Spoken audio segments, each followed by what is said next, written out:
ദൈവതിരുനാമത്തിന് മഹത്വമുണ്ടാവട്ടെ. Bible reading പ്രോഗ്രാമിൽ സംബന്ധിക്കുന്ന ഏവർക്കും കർത്തൃനാമത്തിലെ സ്നേഹവന്ദനം. ഇന്ന് നമ്മൾ വായിക്കുകയും ധ്യാനിക്കുകയും ചെയ്യുന്നത് അപ്പോസ്തല പ്രവൃത്തികൾ 10-ാം അധ്യായമാണ്. 10-ാം അധ്യായത്തിൽ വിജാതീയനായ കൊർന്നല്യോസ് എന്ന് പറയുന്ന ഒരു മനുഷ്യൻ പ്രാർത്ഥിക്കുന്നതായ സമയത്ത് മാലാഖയുടെ ദർശനമുണ്ടാകുന്നതും പത്രോസ്ലീഹ അവിടെ ചെല്ലുന്നതും ആ വിജാതീയനായ മനുഷ്യൻ്റെ മേൽ പരിശുദ്ധാത്മാവ് വരുന്നതും അവൻ ക്രൈസ്തവ സമൂഹത്തിലൂടെ ചേർക്കപ്പെടുന്നതുമായ സംഭവമാണ്. കർത്താവ് ശിഷ്യന്മാരോട് പറഞ്ഞു, നിങ്ങൾ ലോകത്തിൻ്റെ നാനാഭാഗത്തും പോയി സുവിശേഷം അറിയിച്ച് നാനാജാതി മതസ്ഥരായ ആളുകളെ സഭയിലംഗങ്ങളാക്കണം. അങ്ങനെ പറഞ്ഞതായ കർത്താവിൻ്റെ ആ കൽപ്പനയനുസരിച്ച് പരിശുദ്ധാത്മാവിൻ്റെ വലിയ പ്രവർത്തനം നമ്മൾ ആദ്യമായി കാണുന്നത് ഈ കൊർന്നല്യോസിലൂടെയാണ്. അദ്ദേഹം റോമൻ ശതാധിപനായിരുന്നു. ശതാധിപൻ എന്ന് പറഞ്ഞാൽ 100 പടയാളികളുടെ മേലധികാരി എന്നാണ് അർത്ഥം. ആ മനുഷ്യനെക്കുറിച്ച് നമ്മൾ വായിക്കുന്നു, അയാൾ നീതിമാനും ദൈവഭക്തനും പ്രാർത്ഥനയും ഉപവാസവും ഒക്കെ നടത്തുന്നവനും ദാനധർമ്മം നടത്തുന്നവനുമായിരുന്നു. അയാളൊരു വിജാതീയനായിരുന്നെങ്കിലും യഹൂദന്മാർ പ്രാർത്ഥിക്കുന്ന 3-ാം മണി, 6-ാം മണി, 9-ാം മണി സമയത്ത് അദ്ദേഹം പ്രാർത്ഥിച്ചിരുന്നു. യഹൂദന്മാരെ സംബന്ധിച്ചിടത്തോളം 3-ാം മണി, 6-ാം മണി, 9-ാം മണി എന്ന് പറഞ്ഞാൽ നമുക്കറിയാം, രാവിലെ 9 മണി, ഉച്ചയ്ക്ക് 12 മണി, ഉച്ച കഴിഞ്ഞ് 3 മണി അവർ യാഗമർപ്പിക്കുന്നതായ സമയങ്ങളായിരുന്നത്. യാഗം അർപ്പിക്കുന്നവർ അവിടെ ദേവാലയത്തിൽ പോയി യെരുശലേം ദേവാലയത്തിൽ അർപ്പിക്കുമ്പോൾ മറ്റുള്ള യഹൂദന്മാർ അതേ സമയത്ത് അവരവർ താമസിക്കുന്ന സ്ഥലത്തെ സിനഗോഗുകളിൽ ചെന്ന് അവർ പ്രാർത്ഥിക്കുന്ന രീതി. അപ്പോൾ കൊർന്നല്യോസ് അവൻ യഹൂദനല്ലാത്തതുകൊണ്ട് ദേവാലയങ്ങളിൽ പോകാൻ പറ്റില്ലല്ലോ. അവനവൻ്റെ ഭവനത്തിലിരുന്ന് പ്രാർത്ഥിച്ചു. അവന് ആരോടാണ് ഏത് പ്രാർത്ഥന നടത്തിയെന്ന് ഇവിടെ നമുക്ക് വ്യക്തമല്ല. എന്തായിരുന്നാലും അവൻ പ്രാർത്ഥിക്കുന്നവന് നീതിമാനായിരുന്നു. അതുപോലെ പ്രത്യേകം എടുത്തു പറയുന്നു, ദാനധർമ്മങ്ങൾ ചെയ്യുന്ന ഒരു മനുഷ്യനായിരുന്നു. അപ്പോൾ ആ ദാനധർമ്മങ്ങളും അവൻ്റെ ആ ജീവിത രീതിയൊക്കെ ദൈവം കണ്ടു എന്നുള്ളതാണ് നമ്മൾ മനസ്സിലാക്കുന്നത്. ജാതിമത ഭേദമന്യേ എല്ലാവരെയും ദൈവം സ്നേഹിക്കുന്നു.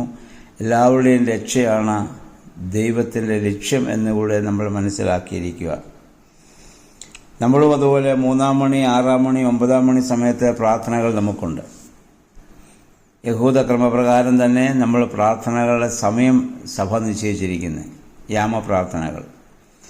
3-ാം മണി സമയത്ത് യേശു തമ്പുരാൻ ബന്ധിതനായതിനെ ഓർത്തും 6-ാം മണി സമയത്ത് കർത്താവ് ക്രൂശിതനായതിനെ ഓർത്തും 9-ാം മണി നേരത്തെ പ്രാർത്ഥന കർത്താവ് കുരിശിന്മേൽ മരിച്ചതിനെ ഓർത്തും നമ്മൾ നടത്തുന്നതാണ്.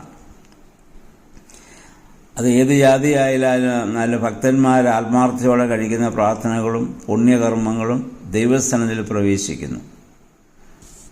അപ്പോൾ അദ്ദേഹത്തിന് ഈ ഒരു ദർശനമുണ്ടായി, വിവശതയായി എന്ന് നമ്മൾ വായിക്കുന്നു. പലപ്പോഴും ദൈവിക ദർശനത്തിന് മുൻപ് ആ ഒരു വിവശതയുടെ അനുഭവം പലർക്കും ഉണ്ടായിട്ടുള്ളതായി ബൈബിളിൽ നമുക്ക് കാണാൻ പറ്റും. അവിടെ നിന്നിട്ട് മാലാഖ അദ്ദേഹത്തിന് പറയുന്നു, യോപ്പായിലെ പത്രോസ്ലീഹ ഉണ്ട്, നീ അദ്ദേഹത്തെ വിളിച്ചുകൊണ്ട് വരണം. അവിടെ കീപ്പായി എന്ന് വിളിക്കപ്പെടുന്ന ശമോൻ എന്നെടുത്തു പറയാൻ കാരണം അവിടെ പത്രോസ് ആയിരിക്കുന്ന ആ ഭവനത്തിലെ തോൽപ്പണിക്കാരൻ്റെ പേരും ശമോൻ എന്നായിരുന്നത് കൊണ്ടാണ് കീപ്പായി എന്ന് വിളിക്കപ്പെടുന്ന ശമോനെ വിളിച്ചുകൊണ്ട് വരാൻ അവിടെ മാലാഖ ആവശ്യപ്പെടുന്നത്. ഇതുപോലെ നമുക്കറിയാം, സക്കറിയ പുരോഹിതനും പ്രാർത്ഥനയ്ക്ക് ഏതുവിശ സ്ഥലത്ത് പ്രവേശിച്ചപ്പോൾ മാലാഖ അവിടെ പ്രത്യക്ഷപ്പെട്ട കാര്യം അറിയാം. മറിയാം പ്രാർത്ഥിച്ചുകൊണ്ടിരുന്നപ്പോൾ മാലാഖ പ്രത്യക്ഷപ്പെട്ട സംഭവങ്ങൾ നമുക്കറിയാം. പ്രാർത്ഥനാ സമയം ദൈവമനുഷ്യ സംസർഗത്തിൻ്റെ പൂർണ്ണതയാണ്. അവിടെ മാലാഖമാരുടെ ദർശനങ്ങളും അനുഭവങ്ങളൊക്കെ ഉണ്ടാവുക, അങ്ങനെയുള്ള ആളുകൾക്കുണ്ടാവുക സ്വാഭാവികമാണ്. അവിടെ ഏകദേശം ഈ കൊർന്നല്യോസിൻ്റെ ഭവനത്തിൽ നിന്ന് ഏകദേശം 40 മൈൽ അകലെയാണ് യോപ്പ എന്ന് പറയുന്നതായ, അല്ലെങ്കിൽ കൈസറിയയിൽ നിന്ന് ഏകദേശം 40 മൈൽ അകലെയാണ് യോപ്പ എന്ന് പറയുന്ന ആ സ്ഥലം. അവിടെയായിരുന്നു പത്രോസ്ലീഹ ഉണ്ടായിരുന്നത്. പത്രോസ്ലീഹായ്ക്ക് 6-ാം മണി സമയമായപ്പോൾ അദ്ദേഹത്തിന് ക്ഷീണവും വിശപ്പും അനുഭവപ്പെട്ടു. അപ്പോൾ അദ്ദേഹം ഉപവാസമായിരുന്നു എന്ന് നമുക്ക് ചിന്തിക്കാം. രാവിലെ ഒന്നും ഭക്ഷണം കഴിച്ചിട്ടുണ്ടാവില്ല. അപ്പോൾ ആ സമയത്ത് അദ്ദേഹം ഭക്ഷണം തയ്യാറാകുന്നവരെയും പ്രാർത്ഥനയ്ക്കായിട്ട് അല്ലെങ്കിൽ വിശ്രമത്തിന് വേണ്ടി ആ വീടിൻ്റെ മുകളിൽ കയറി. അവർക്കങ്ങനെ ഉണ്ടായിരുന്ന മുകൾ ഭാഗം വിശ്രമത്തിനും പ്രാർത്ഥനയ്ക്കും ഉറക്കത്തിനുമൊക്കെ അന്നത്തെ കാലത്ത് ഉപയോഗിച്ചിരുന്ന ഒരു സ്ഥലമായിരിക്കണം. അതുകൊണ്ടാണ് കർത്താവ് മാളികയുടെ മുകളിൽ കയറി, മർക്കോസിൻ്റെ മാളികയുടെ മുകളിൽ അന്ത്യത്താഴം കഴിക്കാൻ അപ്പം അതിനൊക്കെ വേണ്ടി ഉപയോഗിക്കുന്നതായ ഒരു സ്ഥലം സാധാരണയായിരുന്നു എന്ന് നമുക്ക് മനസ്സിലാക്കാം. അപ്പോൾ ഇവിടെ ആ സമയത്ത് അതേ സമയത്ത് തന്നെ ഈ കൊർന്നേലിയോസിൻ്റെ ഭവനത്തിൽ മാലാഖ പ്രത്യക്ഷപ്പോൾ തന്നെ പത്രോസ് ശ്ലീഹായ്ക്ക് ഒരു ദർശനമുണ്ടാവുകയാണ്.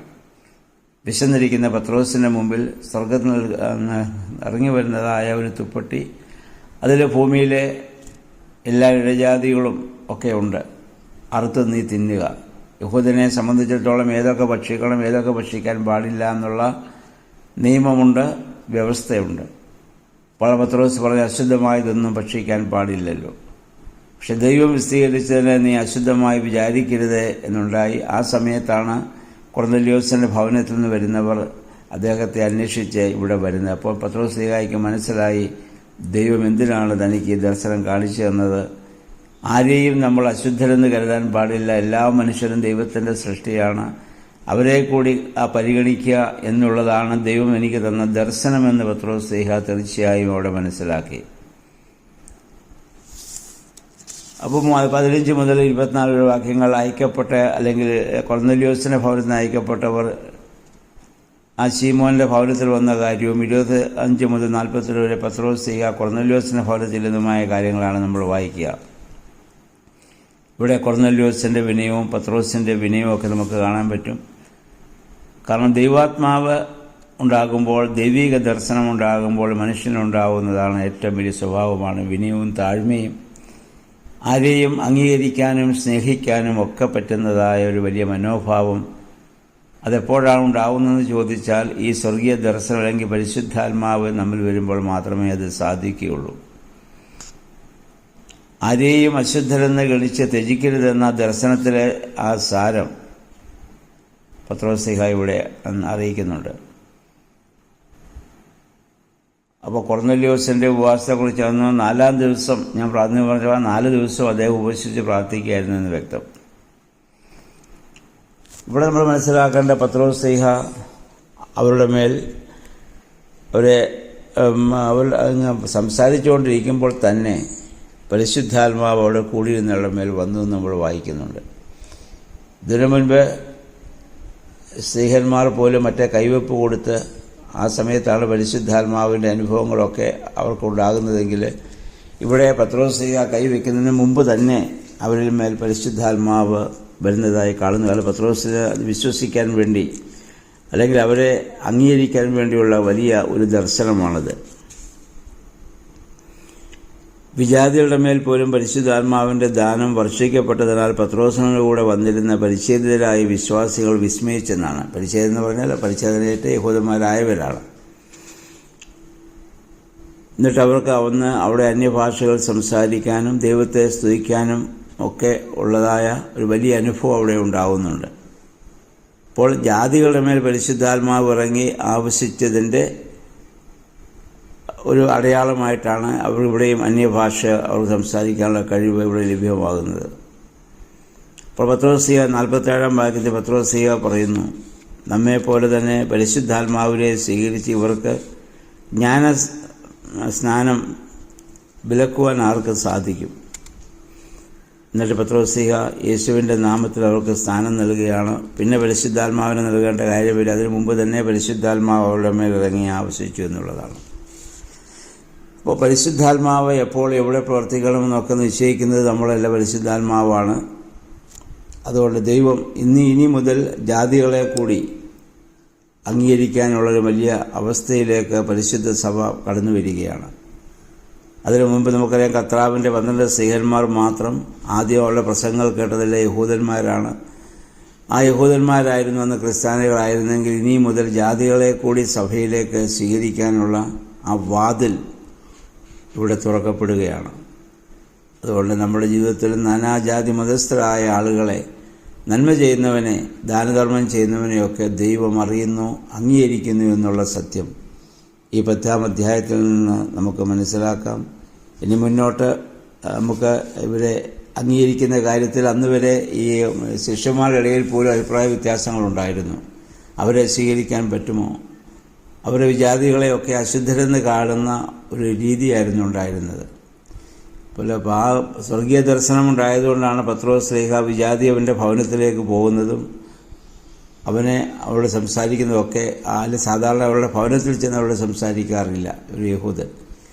ഇവിടെ അതെല്ലാം ആ സകല വാതിലുകളും, അടയ്ക്കപ്പെട്ട സകല വാതിലുകളും ദൈവം ഇവിടെ തുറക്കുന്നതായി നമുക്ക് കാണാൻ സാധിക്കും. അതുകൊണ്ട് ആ പരിശുദ്ധാത്മാവിൻ്റെ പ്രവർത്തനത്തെ ഈ ദിവസം മനസ്സിൽ ധ്യാനിച്ച് ആ കൊർന്നല്യോസിനെ പോലെയെങ്കിലും എല്ലാ യാമപ്രാർത്ഥനകളൊക്കെ പ്രാർത്ഥിക്കുന്ന അനുഭവം നമുക്കുണ്ടാവട്ടെ. പ്രത്യേകിച്ച് ഇന്നു മുതൽ പരിശുദ്ധ വലിയ നോമ്പ് ആരംഭിക്കുകയാണ്. ആ നോമ്പിൻ്റെ പശ്ചാത്തലത്തിൽ സമയങ്ങളിൽ പ്രാർത്ഥിക്കുന്ന അനുഭവം നമ്മുടെ ജീവിതത്തിലുണ്ടാകട്ടെ. എങ്ങനെ പ്രാർത്ഥിക്കണമെന്നും എന്ത് പ്രാർത്ഥിക്കണമെന്നൊക്കെ പ്രാർത്ഥനാ പുസ്തകങ്ങളിലൂടെ സഭ നമുക്ക് നൽകിയിട്ടുണ്ട്. അതനുസരിച്ച് ഓരോരുത്തരും ആയിരിക്കുന്നതായ തലങ്ങളിൽ ആ പ്രാർത്ഥനാനുഭവത്തോടെ ആയിരിക്കാൻ തക്കോണം സർവശക്തനായ ദൈവമെല്ലാ അനുഗ്രഹങ്ങളും നൽകട്ടെ എന്നുള്ള പ്രാർത്ഥനയോടെ ഈ 10-ാം അധ്യായം ഇവിടെ നിർത്തുന്നു. ദൈവനാമം മാത്രം മഹത്വപ്പെടട്ടെ.